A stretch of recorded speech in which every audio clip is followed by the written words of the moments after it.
début janvier 2019, le prix du Bitcoin était aux alentours de 3800 $. Et début novembre 2023, le cours du Bitcoin oscille les 35 000 $. Donc, entre 2019 et 2023, on va dire que le prix a pratiquement euh, fait x10, d'accord? Et si on pouvait prévoir le cours d'une action, ce serait bien. Nous tous, on deviendrait riches. Donc, dans cette vidéo, je vais te parler de prévision de série temporelle.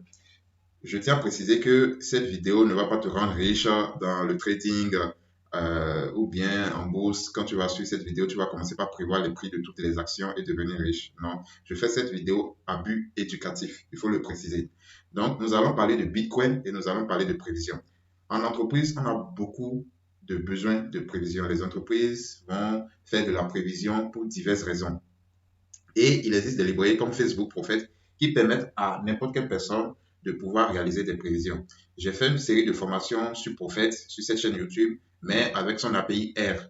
Et ceux qui développent, mes abonnés qui développent en Python, m'ont demandé de faire ne serait-ce qu'un petit tutoriel pour eux, pour voir l'implémentation de Prophet en prévision. Et c'est ce que j'ai décidé de faire. Donc, si les thématiques de prévision avec Python t'intéressent, cette vidéo est pour toi. Veille bien la suivre jusqu'à la fin parce que tu apprendras beaucoup de choses. Je vais coder vraiment en direct et tu verras les codes que j'écris, tu pourras les reproduire. Donc, sans plus tarder, nous allons importer les librairies. Donc, je travaille dans Google Colab pour l'intérêt de Google Colab, c'est qu'il possède déjà plusieurs paquets qui sont déjà installés dans l'environnement. Donc, vous n'avez pas besoin de perdre votre temps à installer des choses.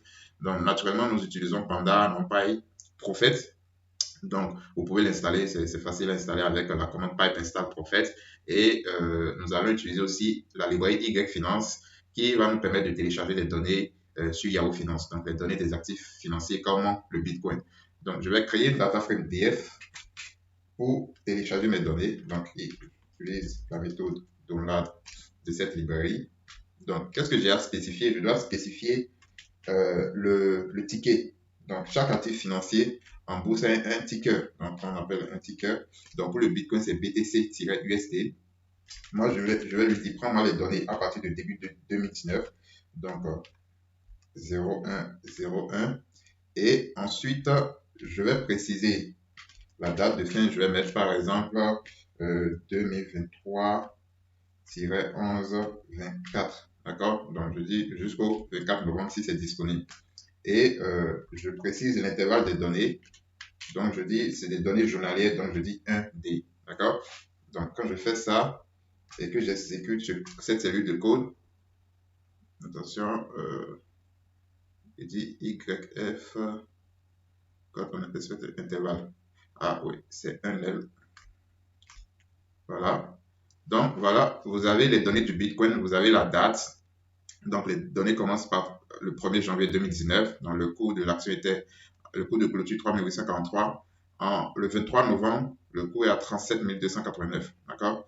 Donc, si tu avais investi début janvier dans le Bitcoin, voilà ce que ton Bitcoin vaut aujourd'hui, 37 000 $. Tu peux le revendre et gagner une plus-value. Mais nous, ce n'est pas notre souci. Nous voulons apprendre comment faire de la prévision. Avant de faire la prévision, quand même, ce qui est intéressant, c'est de regarder quand même le graphique qui montre, fait un petit graphique qui montre l'évolution du cours, du prix du Bitcoin. D'accord? Donc, je peux faire tout simplement plot, j'exécute. Voilà. Donc, tu as cette évolution-là. Tac, tac. Ça a cumulé même vers les 70 000 $ en temps, en 2022. Et après, ça descend, ça descend. Et là, on voit que c'est pratique, en train de remonter, quoi. Donc, certains pourraient dire que ça va encore remonter pour aller frôler encore les 70 000 $. Moi, je ne sais pas, je ne suis pas un devin, mais on peut utiliser des méthodes de machine learning et d'intelligence artificielle pour faire des prévisions. Et c'est ce que nous sommes en train de voir. Donc, nous allons créer une data frame pour utiliser, qui contient uniquement les données, en fait, de clôture, les prix de clôture du Bitcoin. Donc, je prends seulement la variable close. D'accord? Je fais double crochet, voilà, pour que ça soit une data frame. Et ensuite, je vais mettre à jour cette data frame en disant BTC close reset index. D'accord? Donc, reset index, attention, reset index drop gap false. D'accord? BTC ici que je vais créer. Voilà.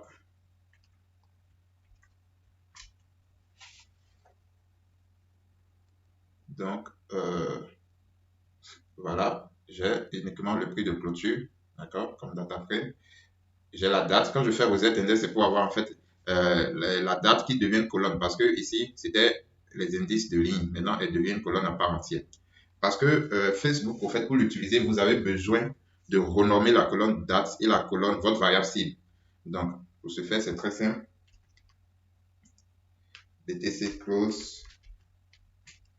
Je vais lui spécifier, je vais dire de renommer en fait les noms de colonnes. Donc, DSY. Donc, ça, c'est comme ça que vous pouvez utiliser l'algorithme. Il faut que la colonne date soit nommée DS et que votre variable cible soit nommée Y. En ce moment, vous pourrez utiliser Facebook en fait. Maintenant, voilà, je peux faire btcclose.info. Voilà, pour avoir les informations sur ma data frame. Donc, le prix de clôture, c'est bel et bien une variable numérique et la date, c'est un date style. Maintenant, on va passer à la création des données d'entraînement. D'accord? Donc, le train data et le test data. Donc, train test data, en fait, finalement. Train test data. Donc, pour ce faire, je vais importer la fonction train test split de Escalber. Ouais.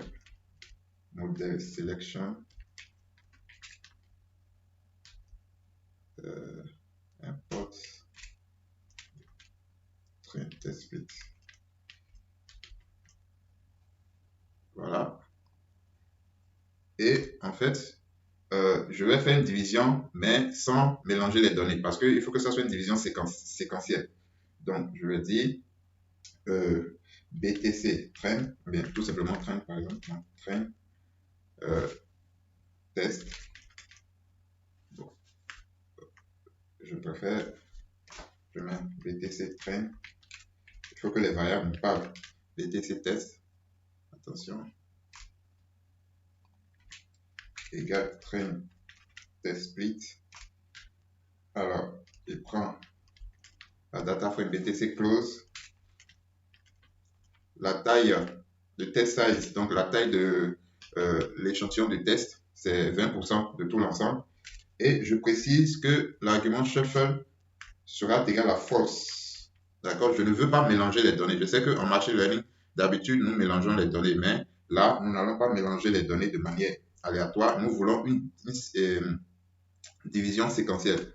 Parce que, en fait, le premier ensemble, d'accord, donc du début, par exemple, du début janvier 2019 jusqu'à une certaine date, ce sera pour les données d'entraînement. Après, le reste sera pour les données de test. Donc, c'est une division séquentielle. Je prends 20% des données de test et 80% des données d'entraînement, mais cette division, elle est séquentielle, d'accord? Donc, je peux mettre un random state pour m'assurer de la reproductibilité de mes résultats. OK? Donc, je fais ça. Voilà. Donc, je peux regarder par exemple BTC Train, il commence d'où et finit où.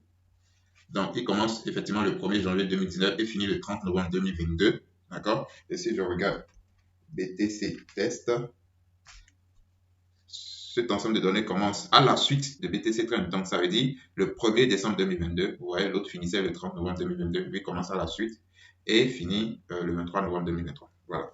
Donc, on a fait notre division d'entraînement et de test. Maintenant, nous allons passer à la création du modèle. C'est très simple. Pour créer un modèle prophète, donc, en fait, vous appelez votre modèle comme vous voulez. Hein. Moi, je l'appelle prophète, ou bien je peux l'appeler modèle underscore prophète, par exemple. Donc, ça fait, j'appelle la fonction prophète tout simplement. Et si vous ne voulez pas, en fait, il y a beaucoup d'arguments dans cette fonction que les ingénieurs, en fait, les développeurs de ce paquet ont déjà tellement étudié de situations qu'il y a vraiment, comment je veux dire, il y a plein d'arguments qui ont leur valeur déjà, qui vous arrangent en fait, d'accord? Donc les valeurs par défaut de ces arguments, vous pouvez déjà dans un premier temps les tester comme ça. Et après, quand vous aurez une compréhension vraiment de l'algorithme, de comment ça fonctionne, vous-même, vous pouvez venir spécifier des choses, d'accord? Vous pouvez venir changer des choses par exemple, ok? Donc, Par exemple, ce que moi je peux mettre comme argument, je vais mettre par exemple l'argument change point. Change point, change point range 0.9. D'accord? Donc je peux mettre ça.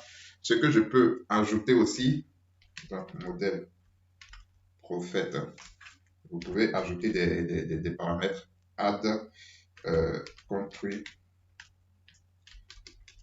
holidays. D'accord? En fait, il va pouvoir modéliser les jours fériés, en fait, les jours fériés. D'accord? Donc, c'est l'argument country name égale US. D'accord? Donc, ici, add country holiday, puisqu'on récupère les données à partir de Yahoo Finance. Yahoo Finance, c'est aux États-Unis. En fait, on récupère les données américaines, quoi, du Bitcoin. Donc, les jours fériés seront par rapport aux jours fériés des États-Unis. Donc, c'est pour ça qu'on a spécifié country name égale US. Si c'était en France, ce serait FR, etc., etc. Si c'était la bourse de Paris, le CAC 40, ce serait FR, par exemple. OK? Donc, je laisse ça sur US. Et je peux aussi ajouter la saisonnalité. Je vous montre, d'accord? Franchement, ce n'est pas que j'ai une connaissance précise des données du Bitcoin, mais je vous montre les possibilités que vous pouvez avoir quand vous utilisez Prophet tout simplement. Donc, add saisonnalité, on va mettre name, par exemple, annuel, et on va mettre période 365. On va mettre un critère qui s'appelle Fourier order, d'accord, égal 5. Alors, comment savoir ce qu'il faut ajouter? Eh bien, il n'y a pas 10 000 solutions. Il faut aller lire la documentation de l'algorithme, c'est tout. Donc, il y a des papiers que les auteurs ont écrits pour expliquer comment fonctionne l'algorithme. Ils ont donné des exemples. Et dans la documentation aussi, vous avez l'explication de chaque argument et les valeurs possibles que vous pouvez donner. Donc, il suffit de taper Prophets sur Google et il va vous rediriger vers la page de l'algorithme, en fait, la page officielle de l'algorithme. Donc, aujourd'hui, ce n'est plus Facebook Prophète, c'est Meta Prophète. Donc, vous tapez Meta Prophète, il va vous rediriger vers la page. Une fois que vous avez défini tous les arguments, en tout cas les hyperparamètres de votre modèle, et je tiens à rappeler que on pouvait seulement faire Prophète tout simplement sans rien ajouter. Et, comment dire, et fonctionner comme ça, faire un premier modèle avec les hyperparamètres par défaut et après venir régler les hyperparamètres. D'ailleurs, c'est ce qui se fait en machine learning. D'accord? Ça ne change pas ici aussi. Une fois que vous avez tout défini, vous pouvez maintenant entraîner l'algorithme pour former votre modèle. Donc, tout simplement, vous faites modèle prophète.fit, vos données d'entraînement, bien sûr, BTC train. Et j'exécute. Voilà, ça va tourner. Voilà, c'est fini, ça a créé le modèle, c'est quand même rapide. Donc, une fois que ça a tourné, il faut regarder les résultats. Il faut faire maintenant les prévisions. Donc, pour faire les prévisions, on va créer une data frame du futur. On va dire BTC futur égale make. On va utiliser la fonction qu'il y a dans le package. C'est la méthode, attention, la méthode make future data frame. Mais c'est une méthode, donc elle est appliquée à notre modèle. Donc, modèle prophète. Make future data frame, ok. On va lui spécifier la période. La période, c'est, on veut faire les prévisions sur quoi? Sur les données de test. Quand vous construisez votre modèle avec les données d'entraînement, vous faites les prévisions sur les données de test pour évaluer la performance de votre modèle. Donc, c'est le nombre, d'accord? En période, c'est le nombre d'observations de notre data frame de test. Et, petite particularité ici, on peut lui préciser la fréquence, d'accord? On peut lui dire quoi? On peut lui dire que la fréquence, en fait, il faut considérer les jours ouvrables. D'accord? Par défaut, vos données sont des données journalières. Donc, si vous ne spécifiez même pas la fréquence, oui, par défaut, ce sera les données journalières. Mais on est en bourse, on sait que la bourse ne fonctionne pas les jours, les week-ends et les jours fériés, les vacances par exemple. D'accord? Les jours de la Noël, des trucs comme ça. La bourse ne fonctionne pas. Donc, ça ne sert à rien de faire des prévisions sur ces jours-là. Donc, on prend l'appel de spécifier que c'est des business days. D'accord? Donc, c'est les jours de travail, les jours ouvrables, comme on le dit en France. Donc, en anglais, on dit les business days. Donc, voilà. Si j'affiche ça, BTC Future, vous allez voir, ça ressemble à quoi? Voilà. Donc, en fait, ce qu'il fait, il crée tout simplement comment dire, il reprend en fait les dates, toutes les dates de notre ensemble de données et il va ajouter qu'est-ce que je dis? Ça fait combien déjà le nombre d'observations? 358. Donc, je disais, il faut bien comprendre. Il prend les dates de tout notre ensemble de données, donc du 1er janvier jusqu'au 2019 jusqu'au 23 novembre 2023, et va ajouter 358 jours ouvrables après cette date-là, après le 23 novembre 2023. Parce qu'on le fait de la prévision. La prévision, c'est la prédiction dans le futur. D'accord? Donc, c'est pour ça que vous voyez que finalement, ça finit par le 5 avril 2024. Donc, ça veut dire qu'entre le 23 novembre 2023 et le 15 avril 2024, il a eu 358 jours ouvrables, en tout cas aux États-Unis. D'accord? Et on va voir les prévisions du modèle par rapport à ces jours. Déjà, il va faire des prédictions. D'accord? Donc, pour chaque cours de notre ensemble de données, d'accord, il va faire la prédiction. Donc, et après, pour les dates du futur, ce sera de la prévision. Et nous allons pouvoir voir comment le Bitcoin va évoluer en temps. OK? Donc, une fois que c'est dit, je peux créer maintenant ma prédiction. Je fais BTS je prends mon modèle prophète.predict et j'utilise ma data frame du futur. D'accord? Voilà. J'affiche le résultat. Voilà. Donc, le résultat, c'est une data frame qui donne beaucoup d'informations. Vous voyez, il y a 10 colonnes. Bon, les plus importantes d'après moi sont les colonnes tout ce qui est YHAT, en fait. YHAT, c'est pour dire prédiction. Donc, YHAT lower, par exemple, c'est la borne inférieure de votre prédiction. Et YHAT upper, c'est la borne supérieure. Et le YHAT même, il est quelque part. Voilà, le YHAT, c'est la prévision même. D'accord? Donc, par exemple, on va essayer de lire. Qu'est-ce qu'on avait? Il n'y a pas les données réelles même ici. Donc, on va voir. On avait DF, c'était quoi? Donc, le 1er janvier 2019, le cours de clôture du Bitcoin était 3 843,52 $. Qu'est-ce que notre modèle a prédit? Notre modèle a prédit 3 128,93 $. Évidemment, un modèle n'est pas parfait, d'accord? Et on n'a même pas réglé les hyperparamètres, des choses comme ça. Et après, qu'est-ce qu'il nous dit? Le jour suivant, le 2 janvier, il était à 3 943 $. Notre modèle a prédit quoi? 3 924 $. Donc, ça va quand même. Maintenant, les prévisions dans le futur. Dans le futur, regardez ce qu'il me donne. Par exemple, au 15 avril 2024, il me dit par exemple que le Bitcoin sera à moins 42 360 $. Donc, il sera même négatif, quoi. Donc, voilà. Donc, c'est notre modèle. Franchement, vous pouvez régler des hyperparamètres. L'objectif n'est pas d'avoir un modèle parfait dans ce tutoriel. C'est juste pour vous montrer comment vous pouvez faire. Vous-même, allez regarder la documentation de l'algorithme et regardez comment vous pouvez changer les choses pour améliorer votre modèle de prévision. Maintenant, on peut quand même regarder quand même les résultats de manière graphique.